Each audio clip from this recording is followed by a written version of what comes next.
वहां तक के भाई बंधु माता एवं शक्ति स्वरूपा बहनों से मैं निवेदन करना चाहता हूं, आप लोग हमारे मास्टर साहब व पंचायत समिति सदस्य के द्वार पर आकर भक्ति भजन सुनने के लिए आवे, सुनकर पुण्य की भागी बने, क्योंकि ऐसा मौका मानव को बार बार नहीं मिलता है। गोस्वामी तुलसीदास जी महाराज रामचरितमानस में लिखे हैं, श्रोता बंधो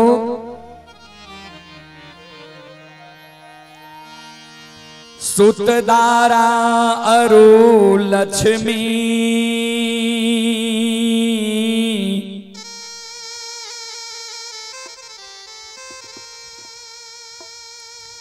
पापी के घर भी हो,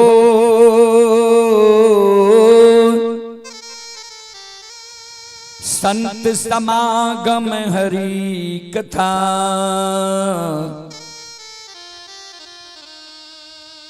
तुलसी दुर्लभ है दो।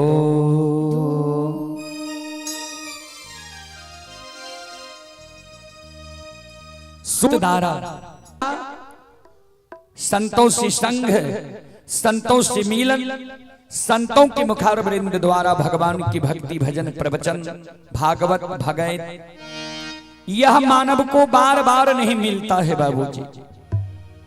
प्रभु का जब कृपा होता है तभी भागवत भगवत भक्ति भजन करवाने का अवसर मिलता है, करने का अवसर मिलता है, सुनने का अवसर मिलता है।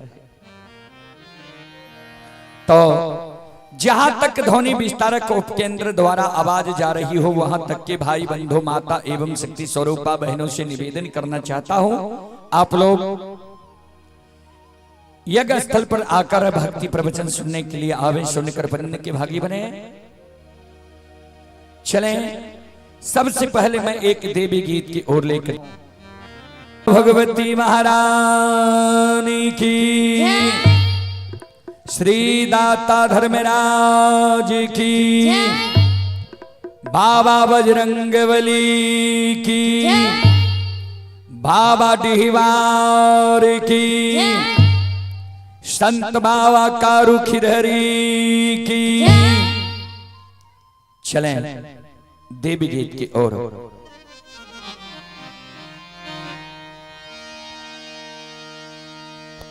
आसने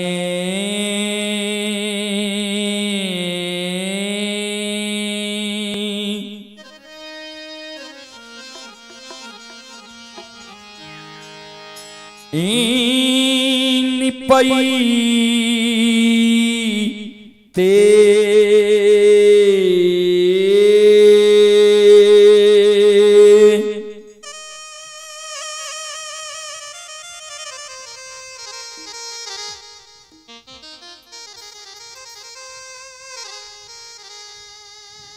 हे मां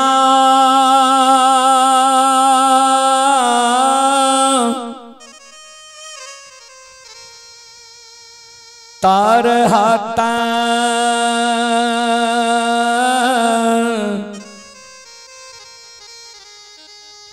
खियल मैया ये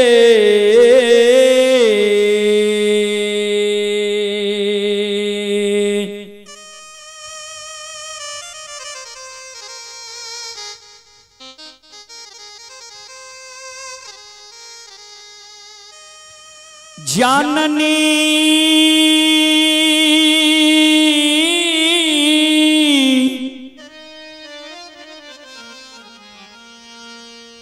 तार हाथा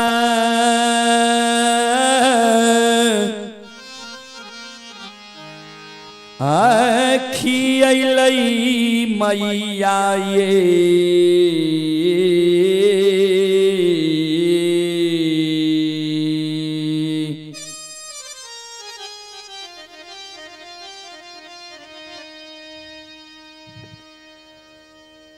जननी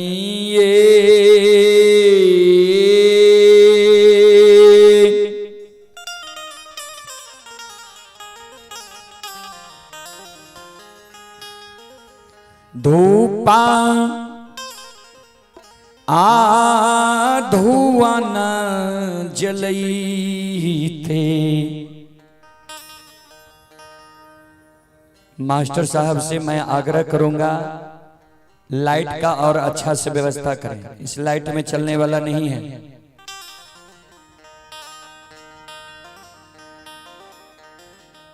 मैया ये धूपा आ धुआं न जलई थे।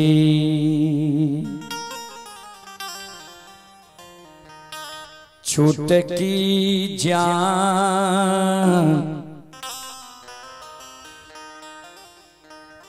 ललई से तैयो।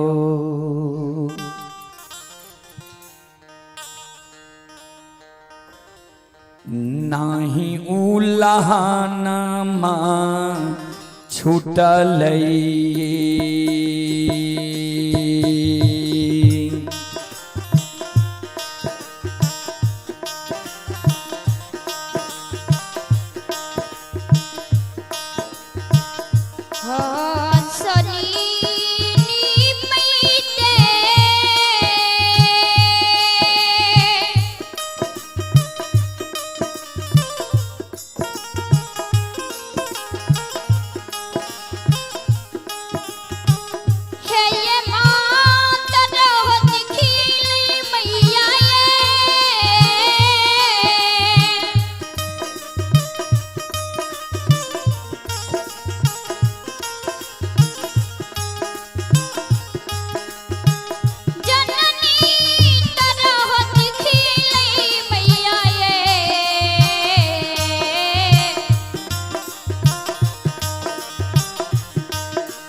श्रोता बंधु,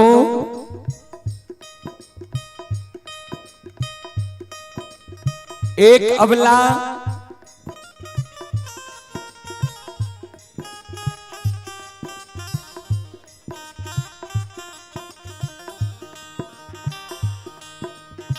एक बांझी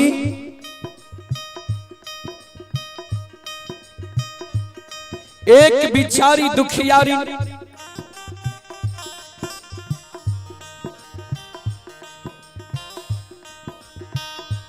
माँ जगत जननी जगदम्बे भवानी आदि शक्ति भगवती के गहवर के ओसार पर जाकर दोनों कर जोड़ के माँ जगत जननी जगदम्बे भवानी से अर्जी करे, विनती करे, अपन कष्ट और दुख माँ जगत जननी के सुनावे जी। माँ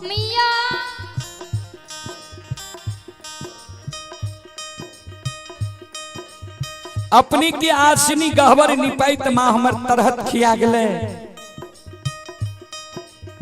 अपनी की गहवर में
श्रोतबिंदु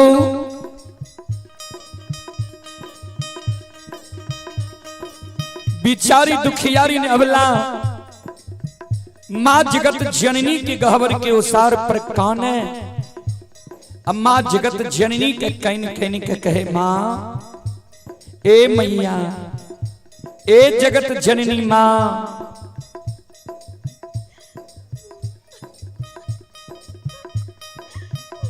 हमरा कोई सजे माँ यहाँ एगो बेटा बेटी नहीं दिलिया है।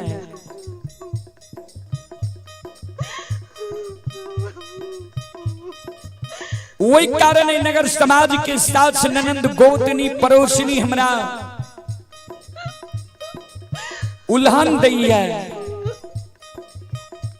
उपराग दी है, हमारा नाम मां बांझी रखनी है।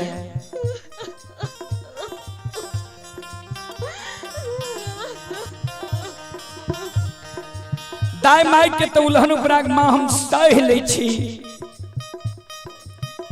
लेकिन इस समाज में जब दाई माई के घर आंगन हम जाए छी, दाई माई के घर आंगन में दाई माई के गोद में दाई माई के बेटा बेटी के हम खेलत देखे छियै। दाई माई के गोद में दाई माई के बेटा बेटी के हम हंसै के छियै।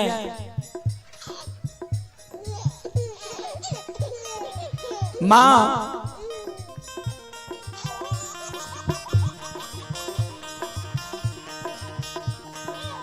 दाई माई के घर आंगन में दाई माई के बेटा बेटी के ठुमुक ठुमुक चलैत देखे छियै। दाई माई के गोद में दाई माई के बेटा बेटी के हम काने की आवाज सुनै छी।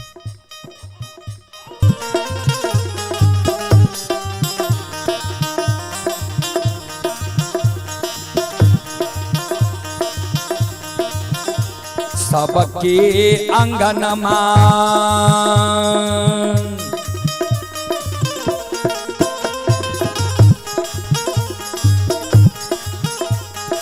हे ये माँ खेलै छै ललनमा ये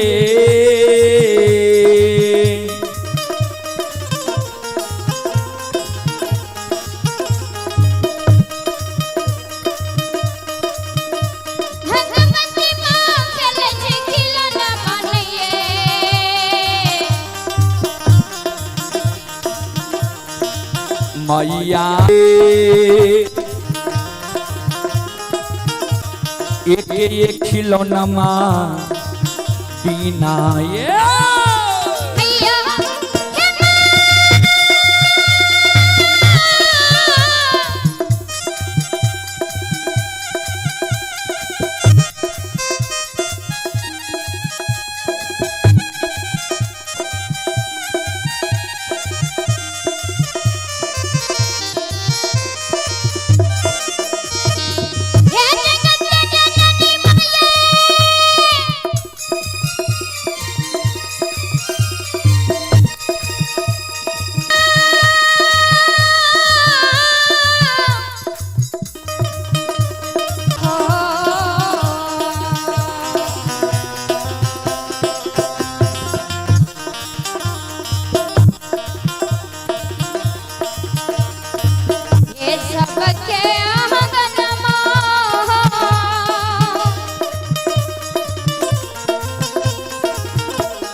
लगे छे उदास से ये खे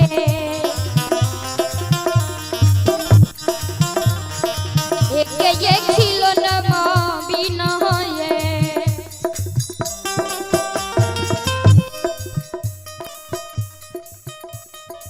संत शिरोमणि श्रोता बंधु ध्यान दें, बिचारी दुखियारी नवला जी माँ जगत जननी की गहवर के उसार पर जार बेजार काने रहे।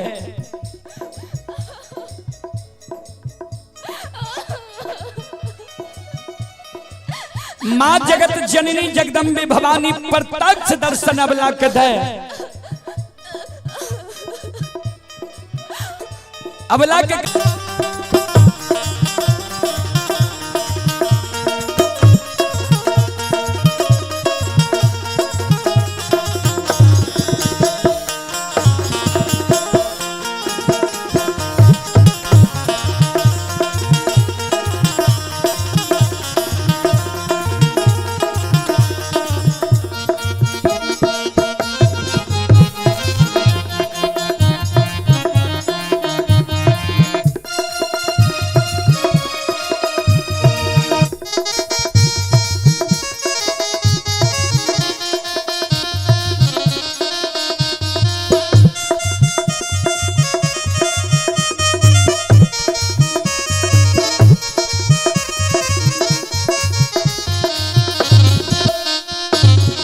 पाछुअरबा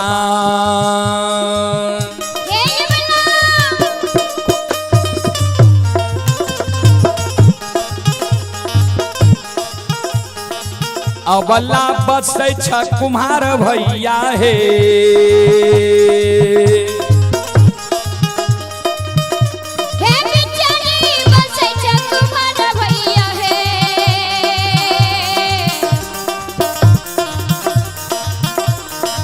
अबला हे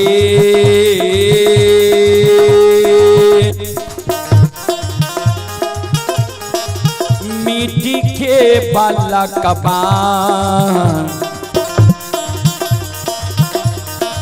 लिहो बनबा इसे खोखिया दुख तोरा छुटिए जैता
श्रोता बंधु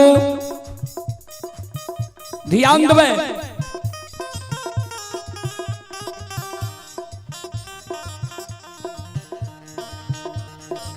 बिचारी दुखियारी नवला कि माँ जगत जननी कहल के जे घर पछुआर में कुम्हार भय बसे छा जा सुंदर मिट्टी के बालक बनवे वाली हो दाय मैं तोरा उल्हन उपराग देने छोड़ देता बिचारी दुखियारी नावला काने लगले माँ ए मैया मिट्टी के बालक ठेस लागे फूट जाए छे मिट्टी के बालक से दाय माय हमरा उल्हन उपराग देना नहीं छोड़ते मिट्टी के बालक माँ हमरा नहीं चाहिए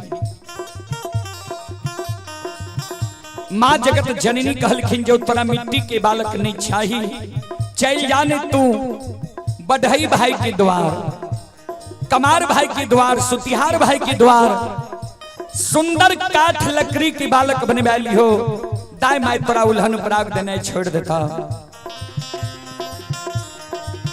बिचारी दुखियारी अबला काने लगले माँ ए मैया काठ के बालक भी हमरा नहीं चाहिए माँ जगत जननी कहलखिन से किया अबला काने माँ जगत जननी के कहे माँ सुनो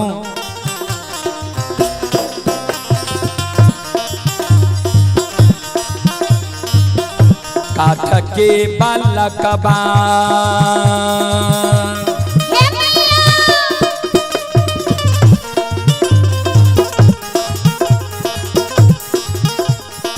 हे ये माँ हिले छै नहीं डोले छै ये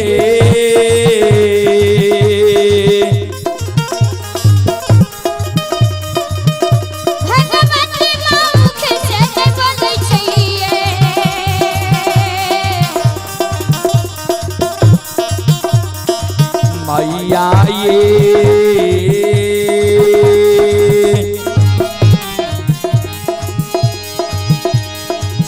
नहीं पिए छै पति सो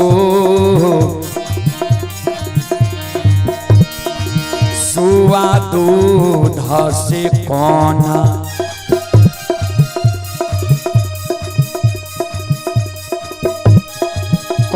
उल्हन मां छुटत ये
चले पुरस्कार की ओर।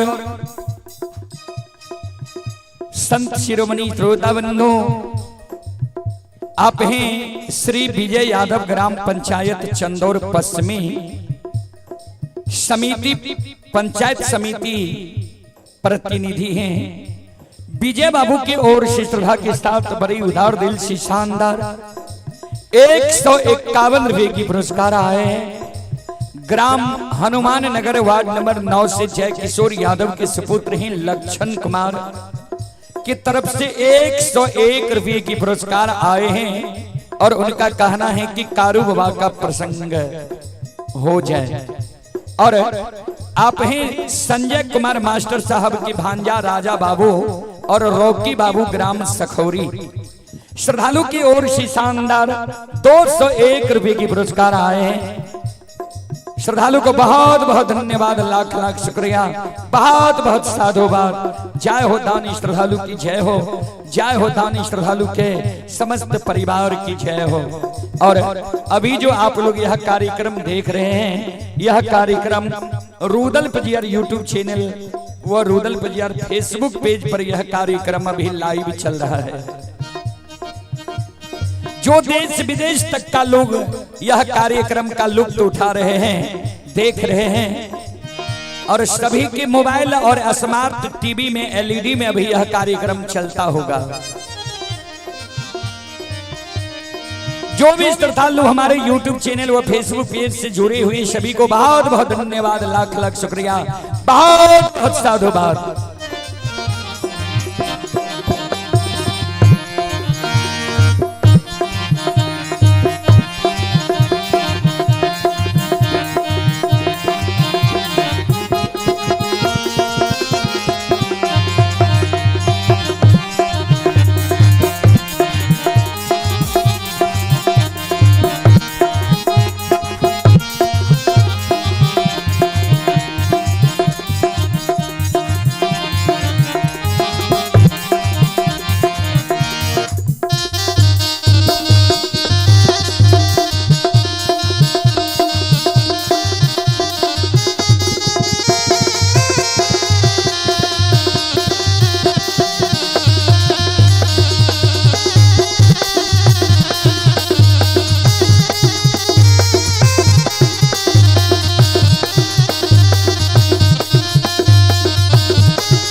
शिरोमणि श्रोता बंधु,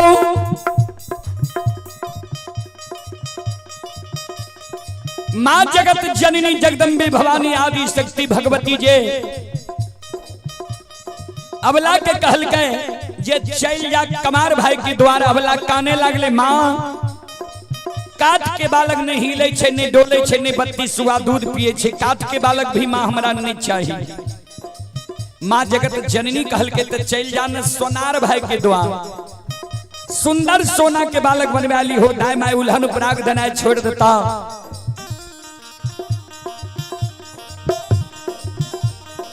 बिचारी दुखियारी नवला काने लागले। मां हे मैया, सोना मूल्यवान धातु है, सोना के बालक चोर चोरा लेते हमरा भोग नहीं थे। सोना के बालक सभी दायमा हमरा उल्हन पराग दनाय नहीं छोड़ता है। सोना के बालक मां हमरा नहीं चाहिए। ए मैया, हे मां,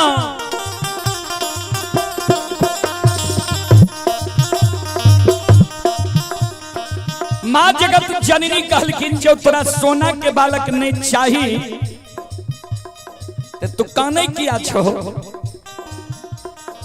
भगवान पर सुरता लगावा, नहीं तोरा मिट्टी के बालक चाहिए, नहीं काठ के बालक चाहिए, नहीं सोना के बालक चाहिए, तो तू काने किया छो। भगवान पर सुरता लगावा। भगवान के घर में देर छे अंधेर नहीं छे, जरूर तोरा कोई से बेटा बेटी पुत्र पुत्री संतान हेता। हे अबला, हे सलखो,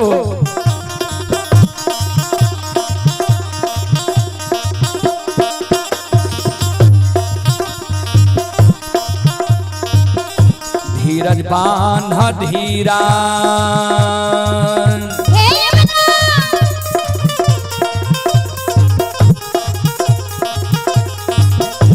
हे अबला दिल में धीरज बांधा है हे बेचैनी दिल में धीरज बांधा के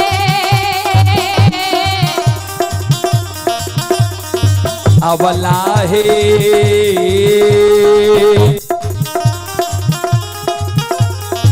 भगवान देता गोदी में लाला नमा से खोखिया दुख तोरा छुटिए जैता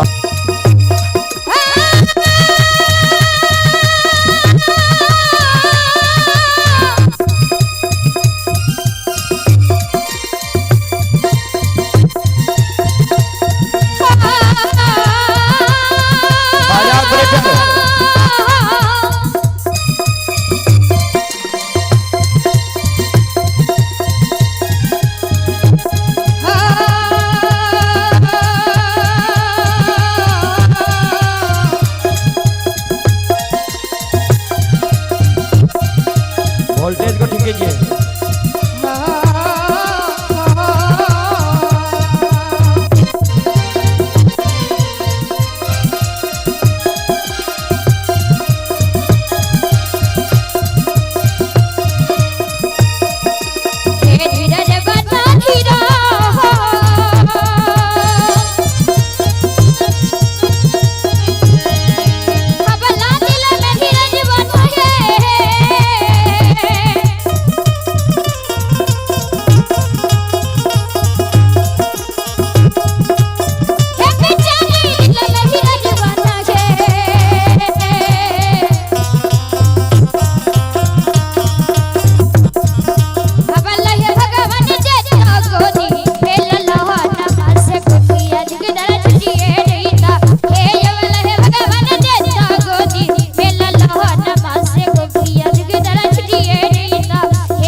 बोलो बोलो माता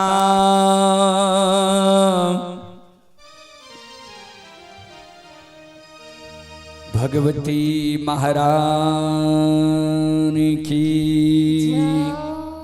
साउंड की आवाज को बढ़ाइए।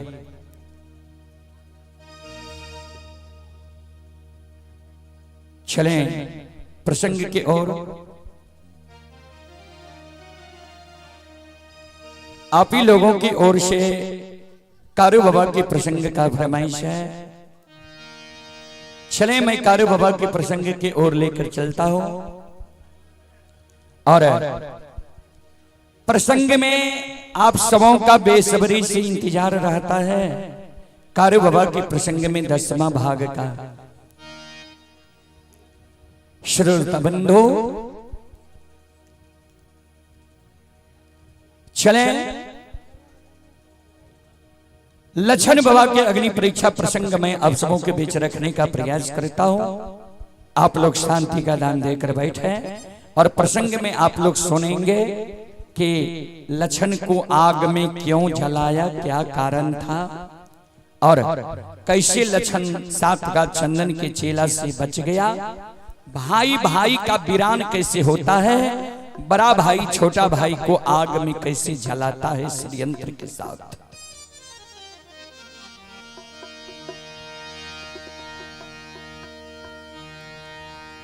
जय दीन कारो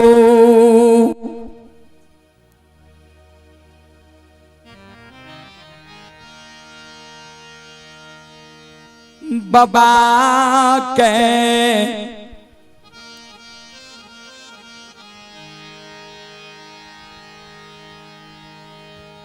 अधरी जंगल में लुल्ही बाघी नोछर लगा दिल कई रह। बाबूजी ओई दिन कारू बाबा अधरी जंगल में बाबा ओघरदानी नक्षेश्वर नाथ के सुमरन खेल के रहे। अपने सब कैसेट में भी सुनने हैं बाबा ओघरदानी। अरे भाई बाजा वाला के ठीक रखियो ना, वोल्टेज ठीक करे ले।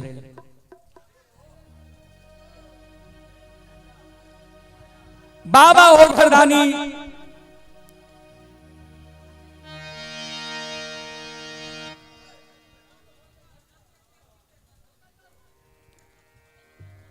नक्षेश्वर नाथ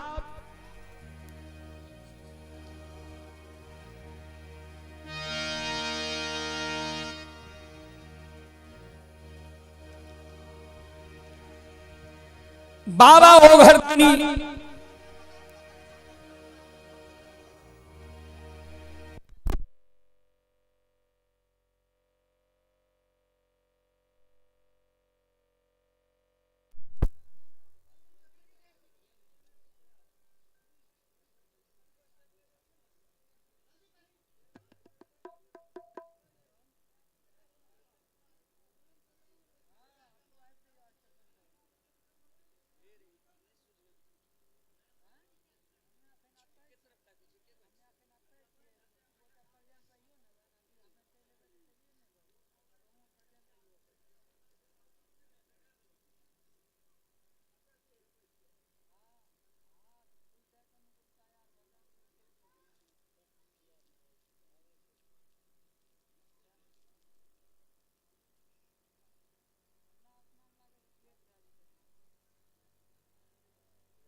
हेरे सबके भाई आई दुनिया में अइलैया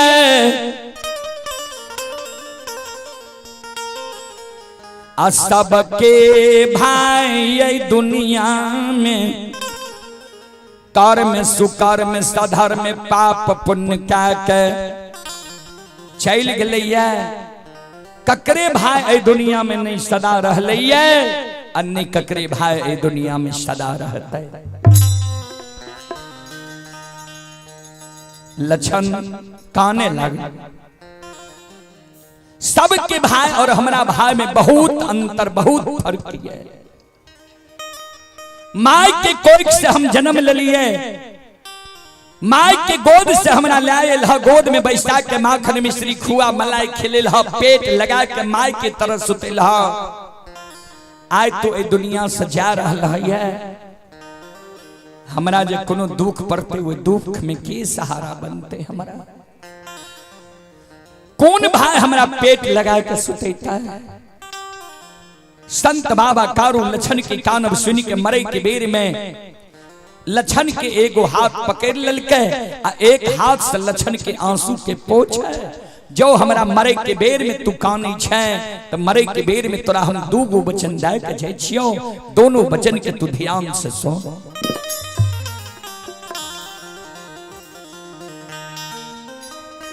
हम जब मैं जइबई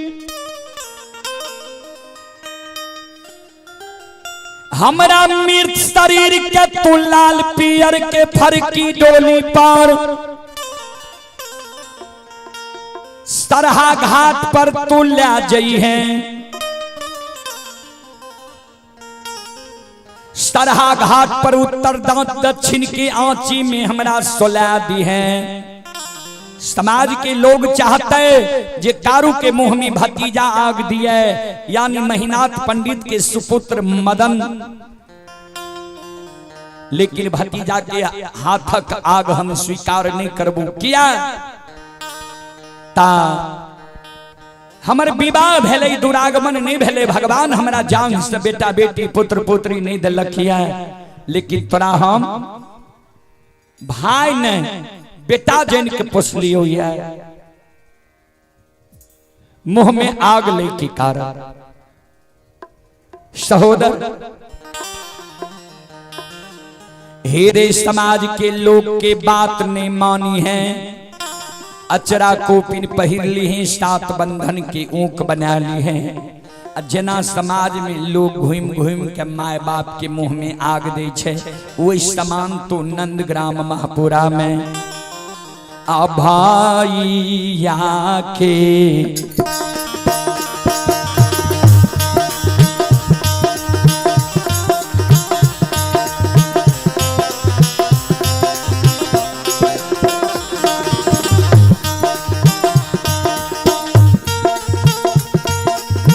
लछन दुलरुआ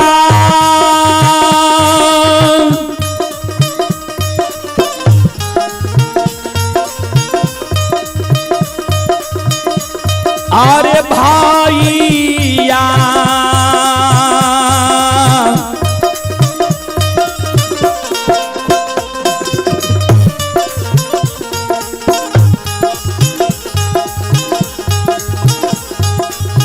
या के मोह में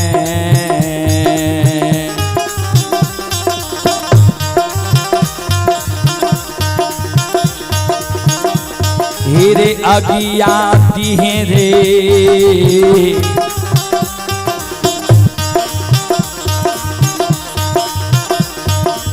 लछन बबुआ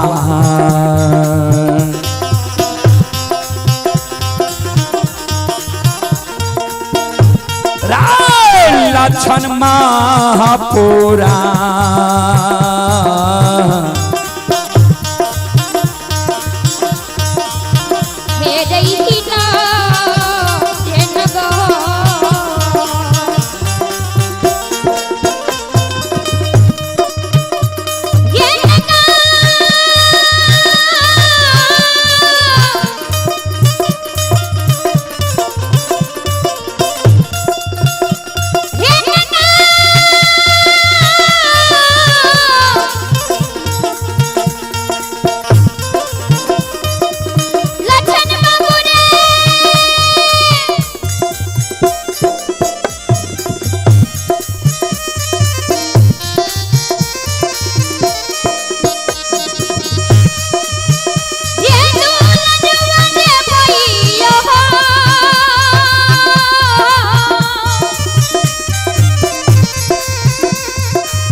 सहोदर, प्रथम बात हमरा मुंह में तू आग दी है, दान संस्कार क्रिया कर्म तू हमर का दी है।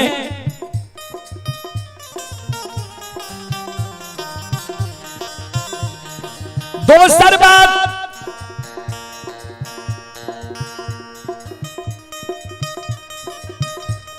तो जे मरे के बेर में काने छे जे तोरा मरे के बाद हमर सहारा के बनता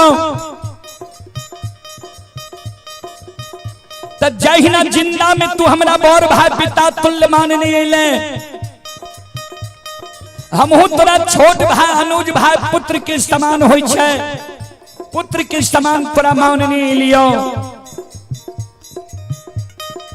मरलो में जब तू हमरा वह समान मान में, हमरा सारा के निप में धूप दीप अगरबत्ती जले में, हमरा सारा पर एक चिलम गाजा चढ़े में, हमरा सारा पर प्रतिदिन तू दूध के धार दबी, श्रद्धा और विश्वास जो राख में ता हमरा मरे के बाद भी जो तोरा कोनो दुख पड़ जितो, वो दुख विपैत में हमर पुकार कर भी हो कारू भैया हमरा दुख पड़ गलैया, विपत्ति पड़ गलैया, ऐ दुख विपत्ति में हमर तू सहारा करहो, मदद करहो। तब मरे के बेर में तोरा वचन दे के जाय छियो, ध्यान से सुन।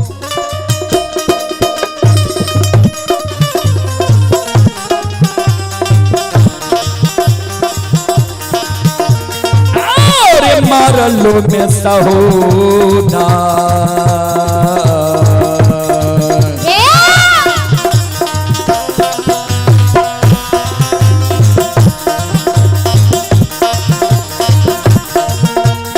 रे दुलरुआ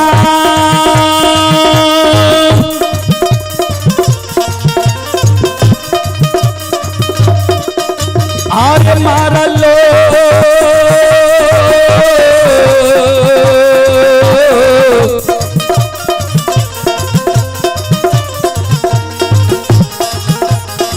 लो में सहोदर रे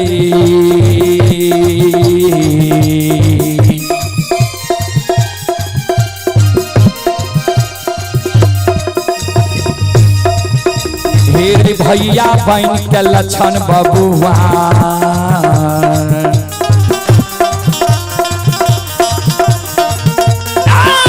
रहबो महापुरा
मरलो में जब तू हमारे पूजा कर में हमरा पर श्रद्धा विश्वास राख में, तो तोरा हम वचन दे के जाय छियो जे मरलो में तोरा लिए हम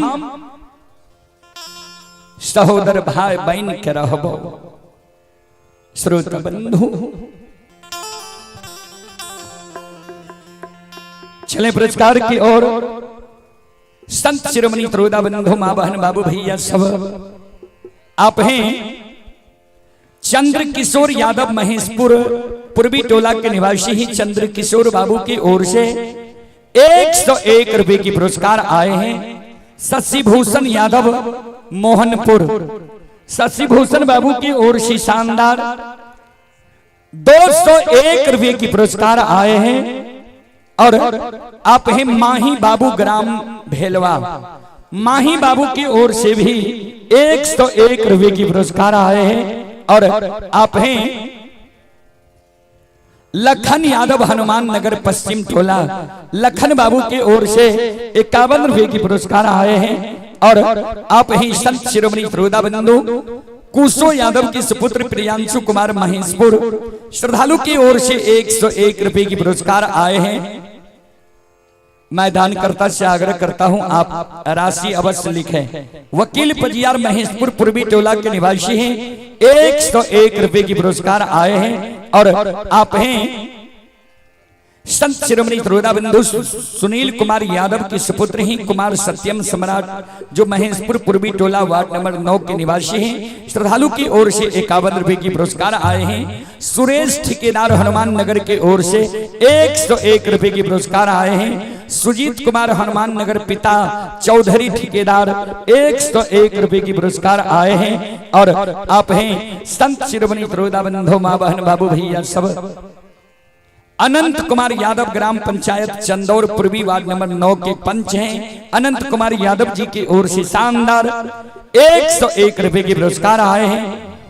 श्रद्धालु को बहुत बहुत धन्यवाद लाख लाख शुक्रिया बहुत बहुत साधुवाद। जय हो दानी श्रद्धालु की जय हो उनके समस्त परिवार की जय हो।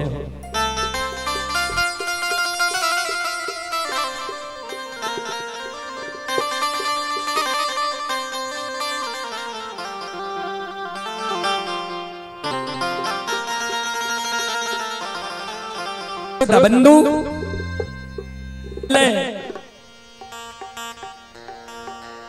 चौथे दिन से छोटका भाई लक्षण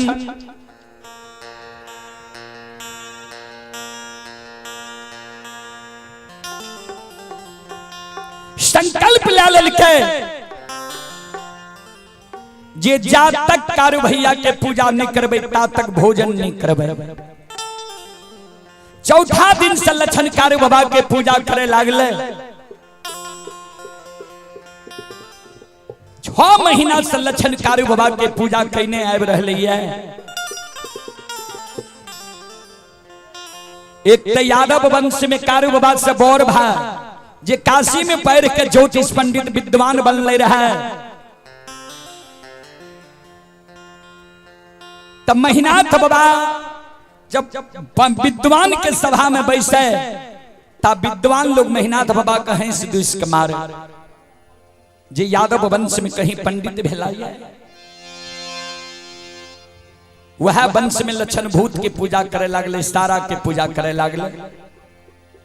विद्वान लोग मन में सोचे जे वंश में काशी के पढ़ल पंडित ज्योतिष विद्वान आचार्य वो वंश में भूत की पूजा होता है। जय दिन महीनाथ पंडित गौर पर चढ़ते वही दिन ने पूछबे आय बाबूजी महीनाथ बाबा गौर पर चढ़ गए 6 महीना कारू बाबा का आय ब्राह्मण बाबा वो सभा में खड़ा भ गए कर जोड़ लेके महीनाथ बाबा का कहे पंडित जी यहाँ जे कहे छे मानव मर जाए छे कर्म के अनुसार दोसर योनि में जन्म होय छे सुनइए वाला ता के लिए कि कहियो वाला के लिए। महीनाथ बाबा कहलखिन सब के लिए किया तो कभी स्पष्ट रूप से लिख दिलखिन है ध्यान से सुनबे। कर्म प्रधान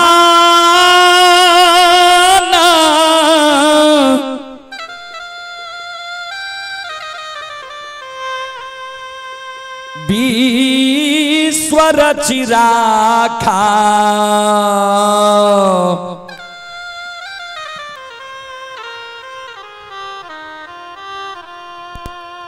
जो जस करई ता सफल चाखा।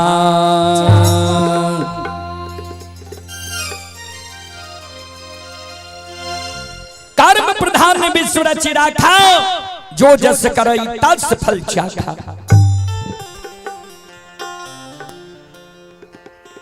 ब्राह्मण बाबा कहलिए तो ठीके, लेकिन यहाँ के घर में की बहा रही है यहाँ के ये मालूम।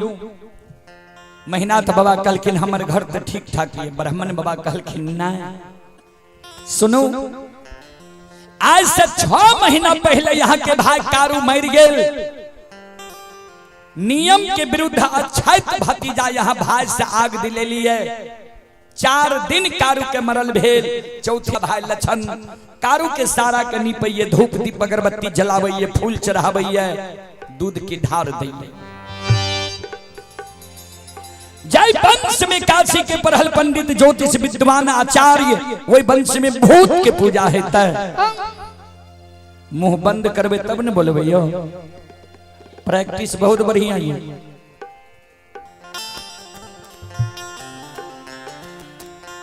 संत शिरोमणि श्रोताबंधु,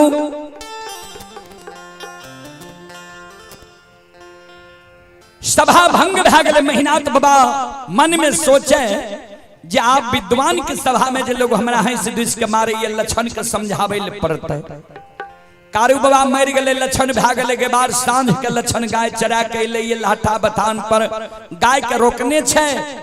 महीनाथ बाबा अपने से पहुंच गए लाठा बथान पर, लक्षण के इशारा दे के बोला के बगल में बैसा लेलके। छोटका भाई लक्षण के समझावे, लक्षण हो सुनै छियै तू कारू के पूजा करे छो, नाम जपै छो। मान लिये कारू तोरा बहुत माने रहल, लार प्यार दे रह, प्रेम दे रह, लेकिन कारू जिंदा नहीं छे, मर न गले। जय वंश में हम काशी के परहल पंडित ज्योतिष विद्वान आचार्य छिया। वही वंश में तोरा हम भूत के पूजा नहीं करे ले जब। लक्षण हमर बात के तू माना से लक्षण हे हो कारू के हो पू।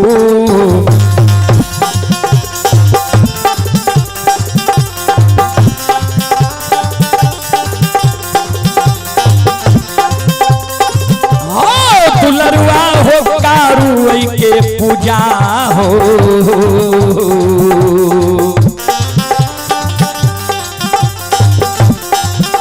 ये हो छोड़िए दे हो लक्षण बबुआ।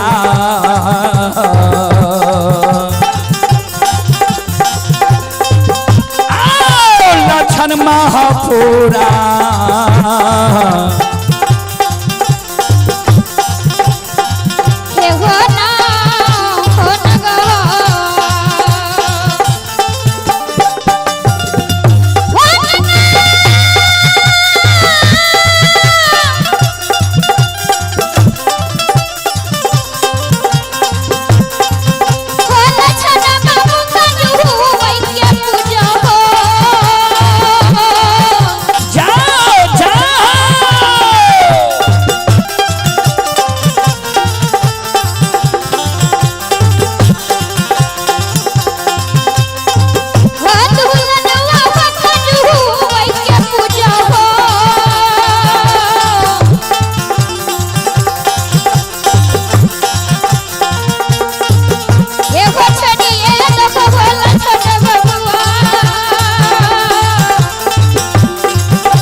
कारू के पूजा करना छोड़ दे और नाम लेना तू भूल जा। ध्यान देवे, मुहा मुही लक्षण कुछो नहीं बोल लके जे कारू के पूजा करना छोड़बो कि ना और नाम लेना भूलबो कि ना। लेकिन महीनाथ बाबा के बात के लक्षण के प्रभाव भी नहीं पड़ल। कहबै किया ता कारू बाबा जे मरे के बेर में कहे के गले रे मरलो में पूजा करबी त भाई बहन के रहबो, वही बात के याद ये लक्षण के। श्रोता बंधु,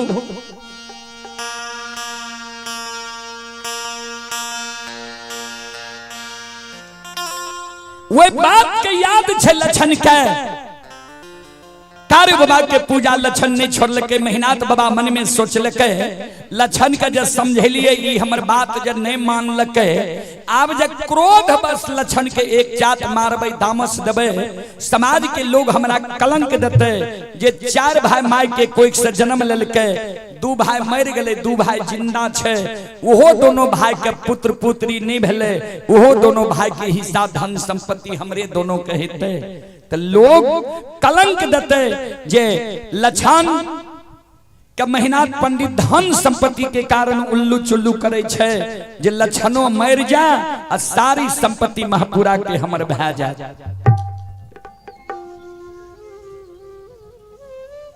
ऐ कारण लछन के ने एक चाट मारबे नहीं दामस देबे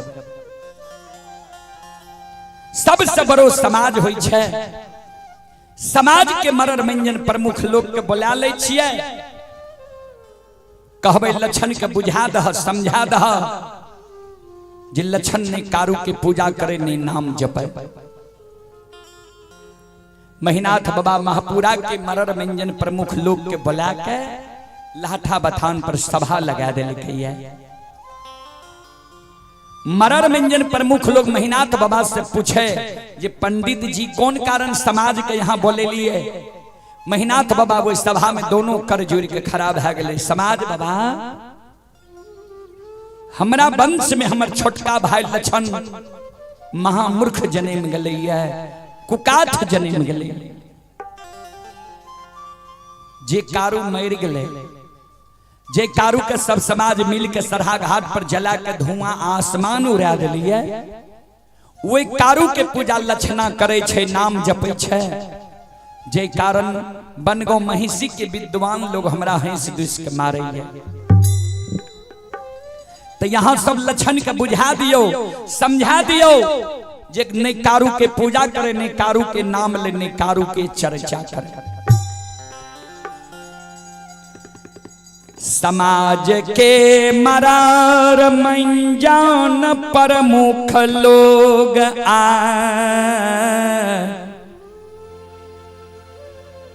लछन के बोला के सभा में बैसा लेलकै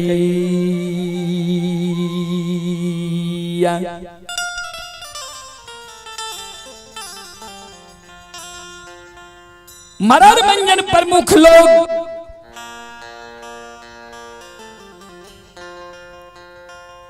लछन के बीच सभा में बैसा के लछन के समझावे लछन ठीके ने तोहर भाई कहे छा कारू मर गए कर्म के अनुसार कारू के दोसर योनि में जन्म भै गेल हेते तू जे कारू के पूजा करे छो नाम जपे छो जहां बैसे छो कारुए के चर्चा करे छो लोग तोरा भाई के हंस दिस के मारे छा कारू के पूजा करना छोड़ दे नाम लेना भूल जा वंश के नाम के नहीं हसाब समाज के लोग जे लछन के समझावे तो उन्हें से मेहनाथ बाबा दबाव दे समाज बाबा ठीक से दुश्मन के समझा दियो हमर बात ही दुश्मन नहीं मान लके तब सब समाज के बोले लो ये बाबूजी 6 महीना कारू बाबा के मरल भै गेलै आज समाज के व्यवहार देख के आ मेहनाथ बाबा के दबाव देख के संत बाबा कारू के ई बात बर्दाश्त नहीं गेल लछन जे सभा में बैसल रही लछन के अंग में कारू बाबा समय जाय छै लछन के द्वारा वो सभा में खड़ा भै जाय छे हाथ से ताली बजावे लागे छे शिवदानी के दोहाई दिए लागे छे हारा हारा महादेव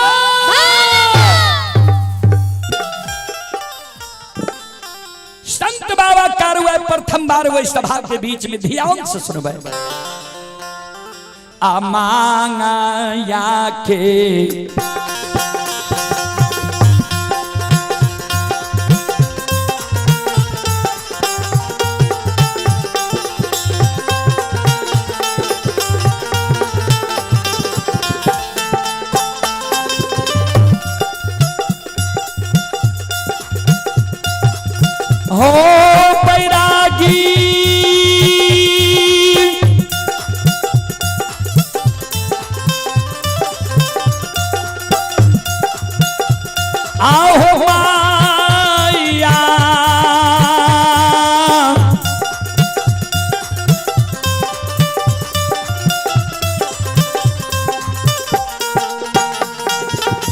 मैया के ली।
₹25 की पुरस्कार आए हैं और Ankit Kumar gram Maheshpur ward number 9 की ओर से ₹25 की पुरस्कार आए हैं। भगवान श्रद्धालु की मनोकामना को पूर्ण करे, मां सरस्वती परिवार में बाल बच्चे को सद्बुद्धि सद्ज्ञान दे। और आप ही संत शिरोमणि श्रोता बंधु, ये मालाकार जी की ओर से शानदार ₹11 की पुरस्कार आए हैं। शंभू मुलगैन महेशपुर उनके पोता हैं रौनक और आशीष कुमार के ओर से ₹51 की पुरस्कार आए हैं। और आप हैं कमल किशोर ठेकेदार हनुमान नगर, कमल किशोर ठेकेदार की पुरस्कार आए हैं। मवेशी doctor Pintu Kumar Maheshpur ward number 9 के निवासी ही श्रद्धालु की ओर से ₹101 की पुरस्कार आए हैं। और श्रद्धालु का कॉन्टैक्ट नंबर है 620116 73 563। और आप हैं संत शिरोमणि श्रोता बंधु अवधेश यादव महेशपुर पूर्वी टोला, उनके सुपुत्र हैं गुड्डू कुमार की ओर से ₹101 की पुरस्कार आए हैं। श्रद्धालु को बहुत बहुत धन्यवाद, लाख लाख शुक्रिया, बहुत बहुत साधुवाद। और आप ही रविंद्र कुमार, ये रविंद्र कुमार जी की ओर से शानदार रविंद्र कुमार रवि शाह कोसी हार्डवेयर भपटियाही NH 57 जिला सुपौल, ये श्रद्धालु की ओर से ₹11 की पुरस्कार आए हैं ऑनलाइन फोन पे के द्वारा। श्रद्धालु को बहुत बहुत धन्यवाद, लाख लाख शुक्रिया, बहुत बहुत साधुवाद। जय हो दानी श्रद्धालु की जय हो, जय हो दानी श्रद्धालु के समस्त परिवार की जय हो।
संत बाबा चारू प्रथम बार वैष्णव के बीच में ध्यान से सुनबे श्रोता बंधु माँ बहन बाबू भैया सब। आओ ये माया के लीला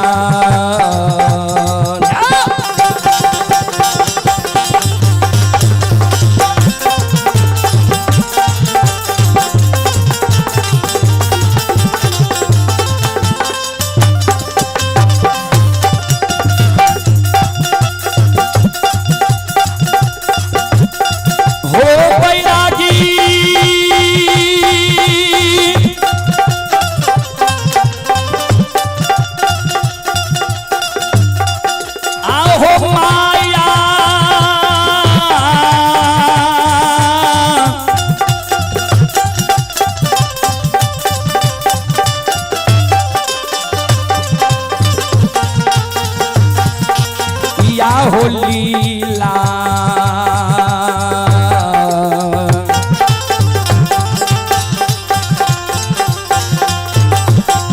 रचै छै हो बाबा कारू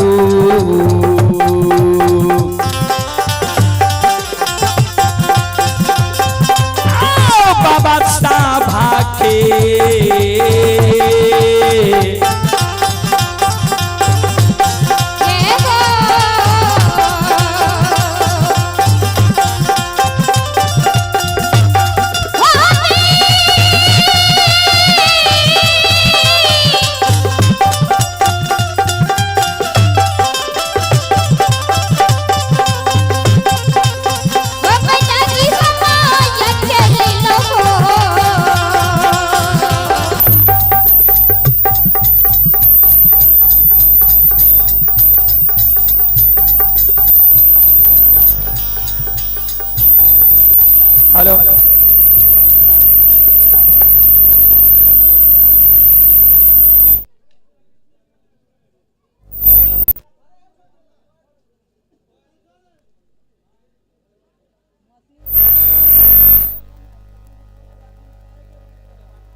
hello hello hello hello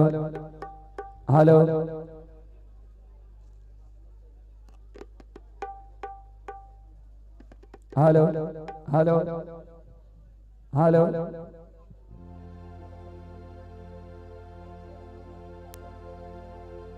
hello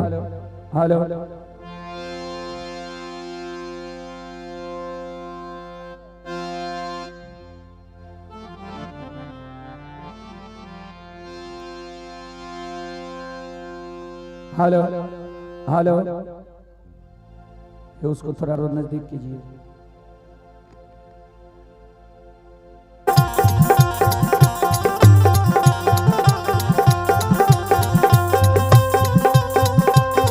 ये सुनो सुनो सुनो भैया सुनो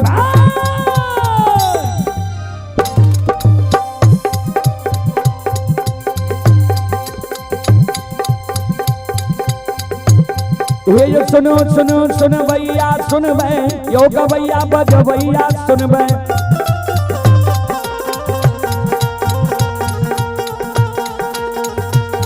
आइए माँ बहना महेशपुर के सुन भै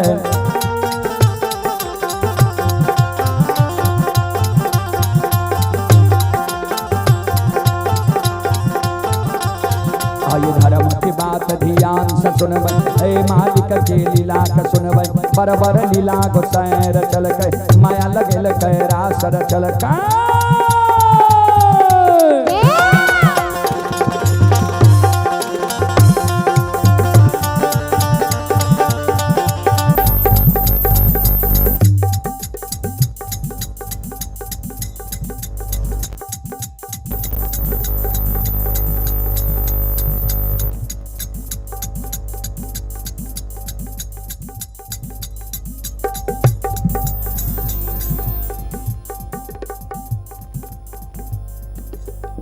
hello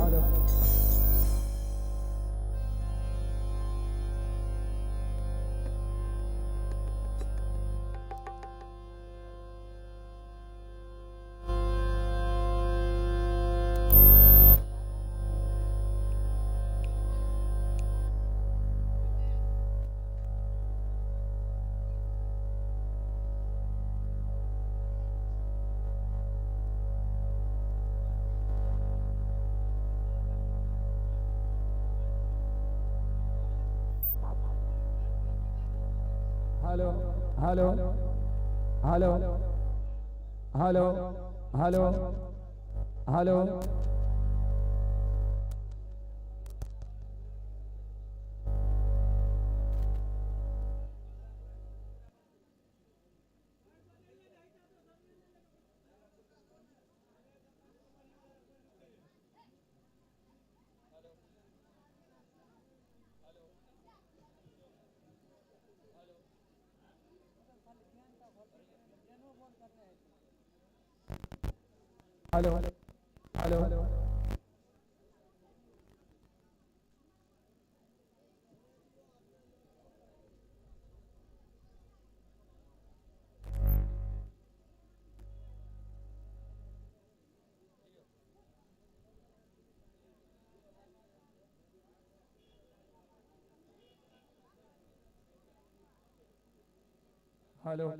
hello hello hello hello hello hello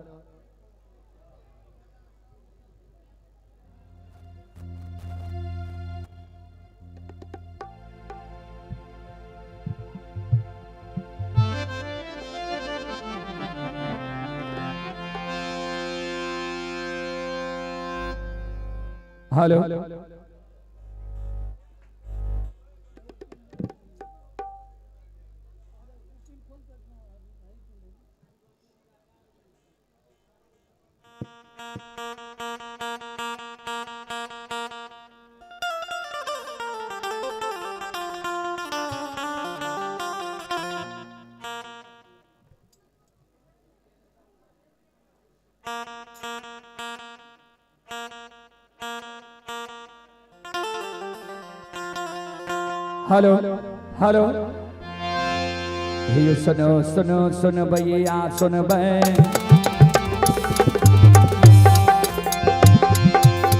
sound का बेस मिक्सर एम्पलीफायर से कम कीजिए।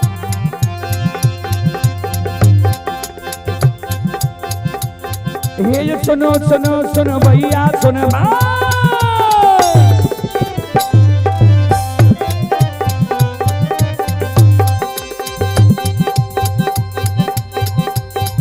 ये सुनो सुनो सुन भैया सुन भै यो गवैया बज भैया सुन भै ये माँ बहना ये ध्यान से सुन भै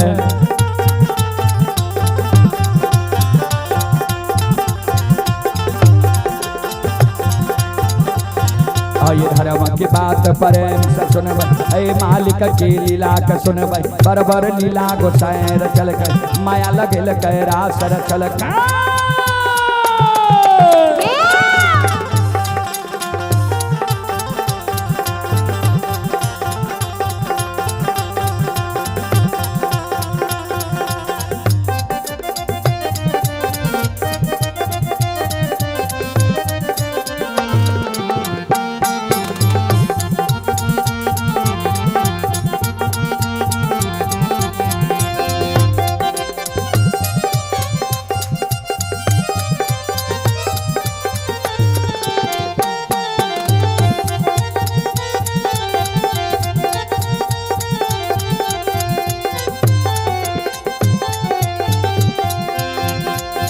हे जो भागत बेर भगवती क्या सुमेरा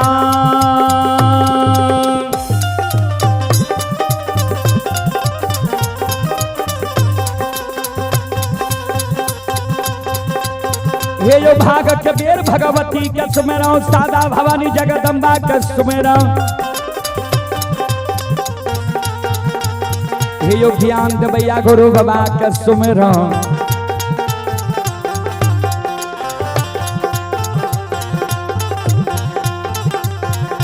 विद्या के दाता सरस्वती का सुमरो गौरी के पुत्र गणेश का सुमरो उमापति यो महादेव का सुमरो हारे यो वीर पवन सुत का सुमरो दुर्गा काली महाकाली का सुमरो सभा के बीच धर्मराज का सुमरो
चले पुरस्कार की ओर। आप हैं नीतीश यादव महेशपुर वार्ड नंबर 5 के निवासी हैं। नीतीश यादव जी की ओर से श्रद्धा के साथ बड़े उदार दिल से 101 रुपए की पुरस्कार आए हैं। और आप हैं लालो यादव स्थानीय निवासी, लालो यादव जी की ओर से 51 रुपए की पुरस्कार आए हैं। सूबेदार यादव के सुपुत्र दिवेश कुमार छोटू कुमार हनुमान नगर श्रद्धालु की ओर से 51 रुपए की पुरस्कार आए हैं।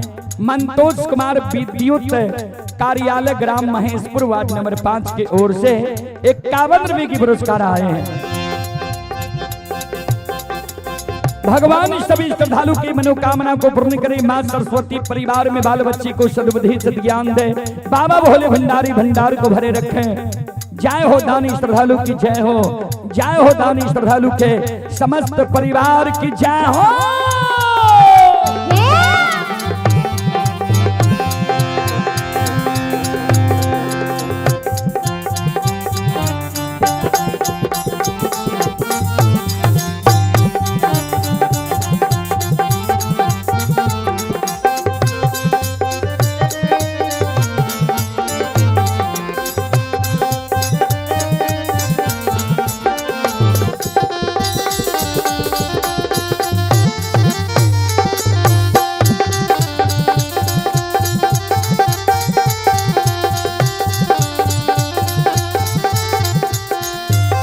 ये हो भला बाबा भंडार का भैरी दी हो।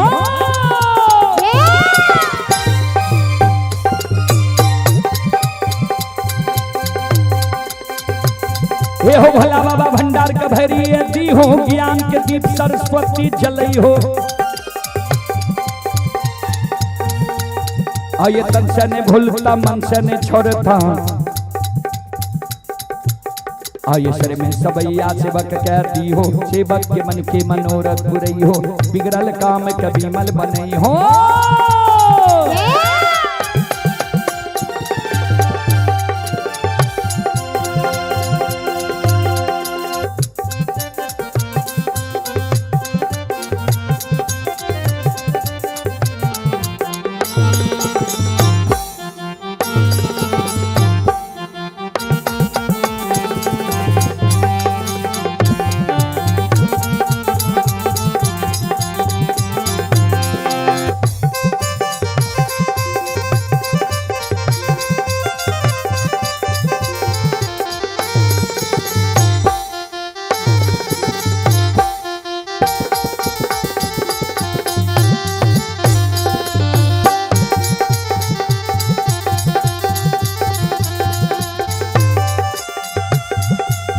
श्रोता बंधु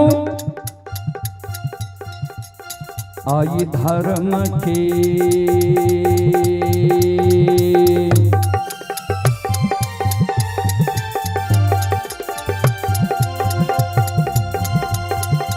यो सुन भैया धर्म के लीला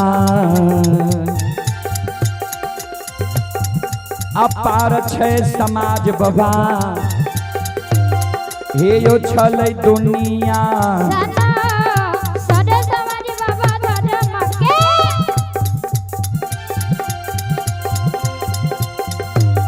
लीला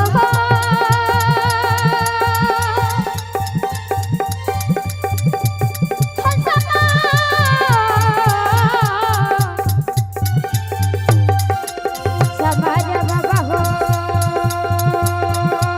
हकी है हो दे बंसी सदा रपेना हे भगवान बन दी हो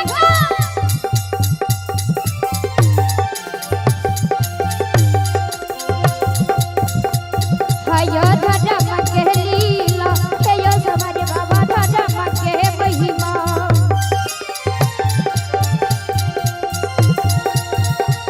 हायो सारा छयो समाज बाबा हे यो छलै दुनिया यो सनयो सनसो धर्म के लीला है दुनिया में अगम अपार ये बाबूजी धर्म के लीला अगम अपार कोई पावे न पार गुण गावे हजार भक्त करे जय जयकार संत शिरोमणि श्रोता बंधु ध्यान देबै महीनाथ बाबा वो सभा में स्पष्ट रूप से कह दिलके ये 7 दिन के अंदर जब लक्षणा कारू के पूजा नहीं छोड़ते 8वें दिन 7 गात चंदन के चेला में दुश्मन के जला के मार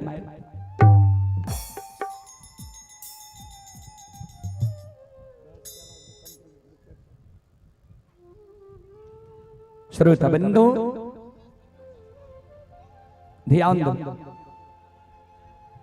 ओहो बात के प्रभाव लक्षण के नहीं पड़ले जे कारू भैया के पूजा जन नहीं छोड़बे तो बड़का भैया हमरा आग में जला के मार देते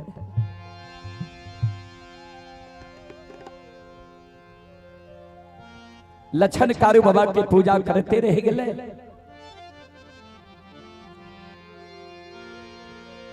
आज 7वें दिन बड़का भाई मेहनाथ पंडित मन में सोचे जे लक्षणा कारू के पूजा छोड़लकै कि नहीं छोड़लकै एक बार देखल जाए जय रास्ता से लक्षण जाए रहे कारू बाबा के पूजा करे ले ओई रास्ता पर जाके आय बड़का भाई मेहनाथ पंडित छिप के बैस गेलैये जे लक्षणा जेबो करे छे कारू के पूजा करे ले आय लक्षण सवेरे सवेरे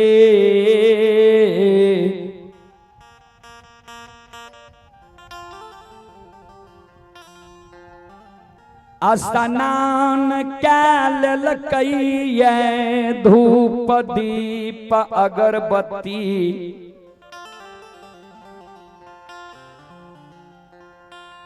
फुलडाली में ला ललकैया 2 गो चीलम में गाजा भर के फुलडाली में रख ललकैया